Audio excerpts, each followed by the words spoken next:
Arestado ang lolong lasing ng managanang kapitbahay sa San Mateo, Rizal. Swak sa kulungan ang 68 anyos na lolong lasing nang tagay nito ang kanyang mga kapitbahay sa Barangay Malanday, San Mateo, Rizal noong umaga ng Lunes, August 12.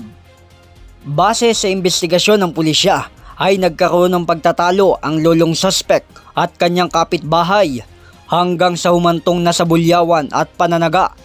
Umawat naman ang asawa ng kapitbahay na si Aling Cresanta na kanyang pinagbuntunan ng galit at kanyang tinaga.